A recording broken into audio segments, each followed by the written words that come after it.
Bonsoir, heureux de vous accueillir à Lauzac, aujourd'hui à la mairie. J'aurais préféré vous souhaiter les vœux pour la nouvelle année 2022 à la salle Le Cube, avec toute la population, mais les conditions sanitaires ne le permettant pas, on va le refaire en visio et en petit comité. Lauzac, je vous parlerai de la boulangerie, de l'école, de la téléphonie, de la zone d'habitat, et puis aussi des projets que nous avons pour 2022 et de l'étang. Lauzac, en quelques chiffres, comme on fait traditionnellement on veut, c'est très peu de mariages cette année, en 2021, moins l'année passée, puisque le Covid n'a pas permis aux gens de se rassembler, même pour des mariages, donc 4 mariages, beaucoup de naissances en contrepartie, 18 naissances, heureusement un nombre de décès qui est resté stable à 8, et puis les effectifs dans les écoles qui lui ici restent stables. Nous avons 172 élèves à la Farandole et 57 à Notre-Dame de la Clarté. Et puis 23 permis de construire, qui est une année à peu près dans la moyenne. Ça devrait augmenter en 2022. Pour rester un petit peu dans le même style de question, vous avez une commune avec Berry qui a énormément augmenté en pourcentage. Vous pensez que c'est la situation géographique de vos deux communes qui font que cette augmentation a eu lieu? Alors, officiellement, on a 1194 habitants au 1er janvier 2022, et le recensement qui a déjà été fait il y a un an, qui n'est pas encore publié, nous donnera sans doute 1250. L'augmentation de population forte dans notre commune, comme dans les communes environnantes, par rapport au restant du Morbihan, c'est pas la première fois qu'on est dans les 3-4 premières communes du Morbihan en augmentation. C'est dû, on a une petite population, 1000 habitants, c'est plus facile de faire un pourcentage élevé.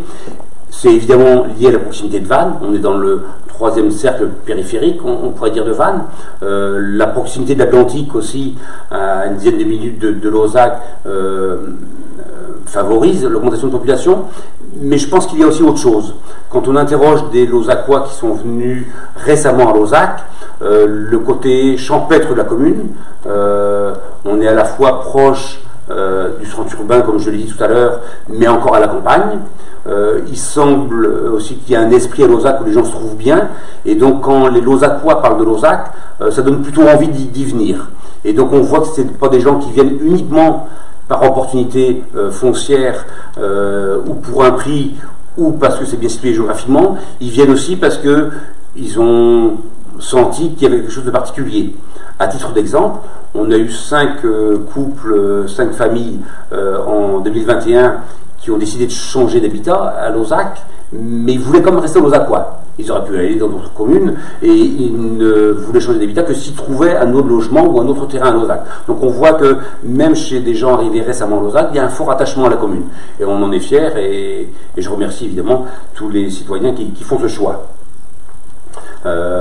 J'espère avoir bien répondu à cette question. C'est pas la première fois qu'on mesure cet attachement à la commune et donc pour se sentir bien un bon Lauzacois, il ne s'agit pas d'être ici depuis plusieurs décennies ou depuis plusieurs générations. Les gens récemment arrivés se sentent de vrais citoyens Lauzacois, on en est fiers. Je disais que j'allais vous parler de téléphonie. Alors en effet, à Lauzac, on avait le double inconvénient d'avoir pour les lignes fixes et la télévision du faible débit, et puis pour la téléphonie mobile, avoir des réseaux qui passent mal. Pour les deux sujets, on a une nette amélioration. La fibre optique arrive pas dans les foyers lauzacois, mais arrive derrière l'église. Une nouvelle armoire téléphonique a été faite, donc alimentée en fibre optique. Après, on repart en fil de cuivre. Il faudra attendre 2026 pour que les foyers soient raccordés. Mais dès maintenant, quand même, dans un rayon à 3 km autour de l'église de Lauzac, on peut dire quasiment pour l'essentiel de la commune, tout le monde a dû augmenter son débit. Alors, tout le monde ne l'a pas mesuré. Il faut en avoir un grand besoin, amener des gros documents ou des photos, mais le réseau c'est bien amélioré. S'il y a eu quelques soucis, ça a été lié à des pannes d'électricité en 2021 et à certains opérateurs qui n'ont pas fait le choix de mettre les moyens nécessaires, mais globalement, la situation est meilleure et donc le sera pour les années à venir. On attend 2026 le raccordement de tous les foyers. Pour ce qui est de la téléphonie mobile, le projet était dans les tuyaux depuis quelques temps. C'est au cours du premier semestre 2022 que l'antenne va être érigée au lieu dit de La Haye, où on aura 3 opérateurs qui seront sur un pylône. Donc l'autorisation d'urbanisme est faite, on est en train de signer pour le raccordement, et donc l'antenne va être érigée dans les semaines qui viennent. Et donc là encore, on devrait avoir une nette amélioration par rapport à ce qu'on a vécu depuis quelques années.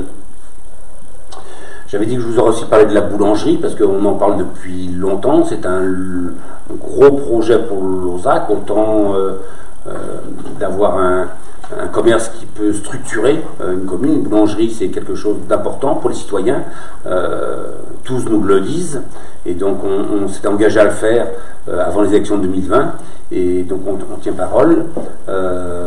C'est toujours au même endroit, hein, à l'entrée du bourg, quand on vient du rond-point, de la CD 140. La maison actuelle va être rasée et un nouveau bâtiment moderne va être érigé pour faire à la fois une double boulangerie, une traditionnelle avec un four à pain et une conventionnelle avec des moyens modernes, un magasin et puis un logement pour les boulangers. Donc on attend le résultat des appels d'offres, hein, ça doit être dans les jours qui viennent.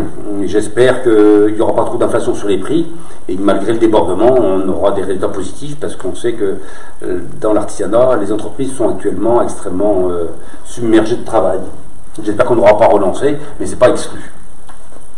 Voilà pour la boulangerie. Donc début des travaux au premier trimestre 2021 et une livraison au premier trimestre 2022. C'est comme ça que c'est prévu. Un petit 2022, début du projet, et livraison en 2023. Vous m'avez compris, excusez-moi. Un autre projet qui a retenu mon attention, c'est un projet de logement participatif. Le logement, c'est un gros problème sur la communauté de communes, pour qu'à Lauzac d'ailleurs. Et donc là, vous avez, je crois, un gros projet là-dessus. Alors, l'habitat participatif, c'est un projet qu'on avait eu quand on avait lancé la zone d'Argraël en 2007-2008. Argraël, c'est 140 logements en 4 phases, 4 tranches. La première a mis 10 ans à se vendre, la seconde, 40 lots également, a mis 18 mois à se vendre. Et on a vu que la réglementation avait rattrapé un peu de cahier des charges, et donc on a écrit pour la tranche 3 un nouveau cahier de recommandations pour que si en 2008, quand on a fait la première tranche, on était très novateur sur des questions environnementales, pour que les maisons soient des maisons habitables et revendables 10, 15, 20 ans après. On avait déjà essayé l'habitat participatif, mais on devait être trop tôt en 2008. Aujourd'hui, en 2022, on a réservé 5 lots, donc on pourrait mettre, on imagine, 7 foyers dans l'habitat participatif. Il y a eu des réunions publiques, les gens s'y intéressent, c'est des projets qui sont plus longs à faire aboutir, et donc on espère. L'habitat participatif, hein, c'est où des gens construisent un projet ensemble pour mutualiser des moyens d'habitat. Qui peut varier, c'est les gens qui vont construire leur projet. C'est assez peu commun chez nous en Bretagne et en France, mais il y a une association départementale qui rassemble les gens, et donc on leur laisse la possibilité de faire leur projet, et puis après on aura à sélectionner s'il y a plusieurs projets. S'il n'y en a qu'un, eh bien on sera heureux de les accueillir. En dehors de l'habitat participatif qui porte sur 5 lots, on a 34 lots qui seront mis à la vente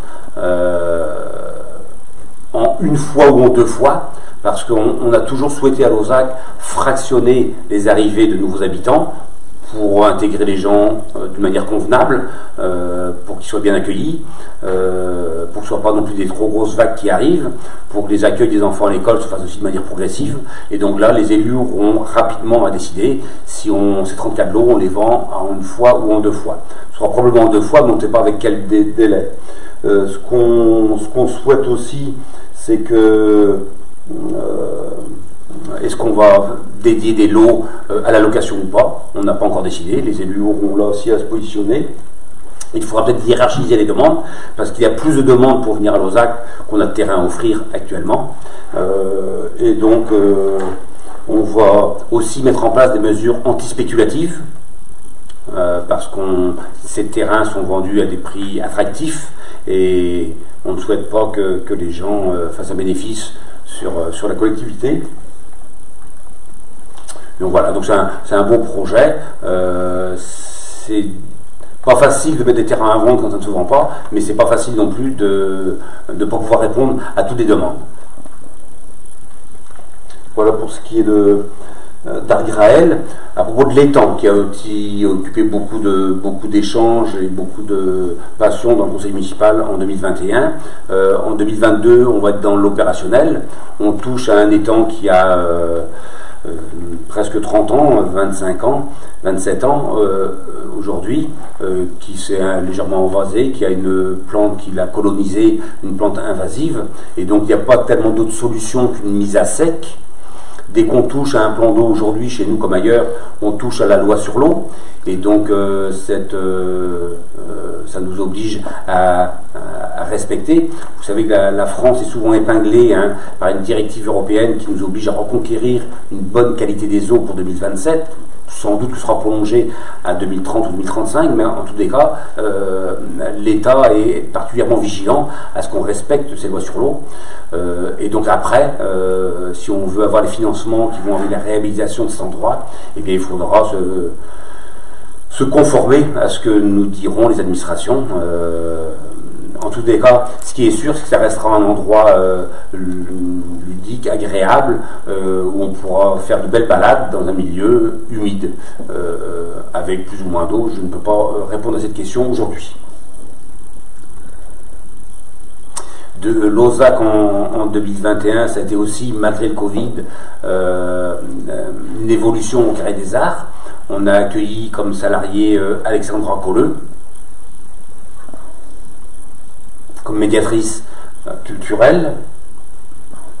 Elle a plein d'idées et on sait que le taux de participation est bien. On n'a pas pu faire des activités de porte ouverte, de sensibilisation, toujours à cause des mesures sanitaires, mais on espère 2022 donner un vrai bel essor à ce lieu, car tous ceux qui rentrent dans cet endroit et qui participent un peu à l'activité sont extrêmement contents et valorisent bien le travail qui est fait, et donc on espère pouvoir le développer encore. Le 2022, on continuera le développement des services.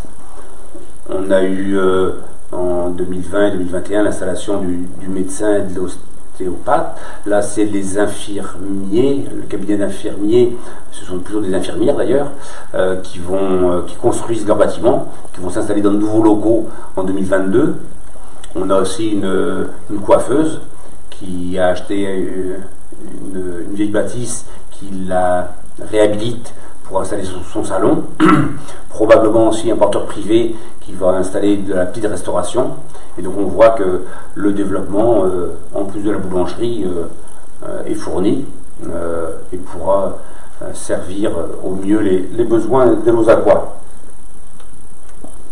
Tout ce que je vous dis là, on espère le faire quand même si les vœux n'ont pas eu lieu, de visu avec les Lauzacois, pour qu'on puisse échanger, pour qu'ils puissent aussi poser les questions. Et dans une réunion qui pourrait être un moment de questions-réponses, le 30 avril, on a prévu en matinée d'inviter les Lauzacois à nous poser des questions et à expliquer plus dans le détail toutes les thématiques dont je viens de parler.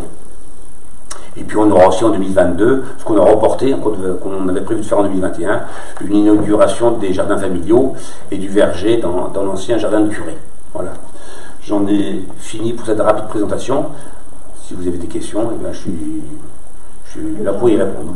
Les jardins familiaux, vous avez dit, et des vergers. Un verger qu'on a mis en place et planté en 2021 dans l'ancien jardin du presbytère, de l'ancien presbytère. Moi j'ai juste une question parce que je n'ai pas bien entendu, je ne connais pas bien à propos de l'art. Je vais peut-être finir pour répondre. En tout cas, je salue tous les Lauzacois, je leur souhaite une très très bonne année 2022, qu'ils réalisent tous leurs projets, et en sachant que la municipalité est toujours là, évidemment, pour être à votre écoute. Merci.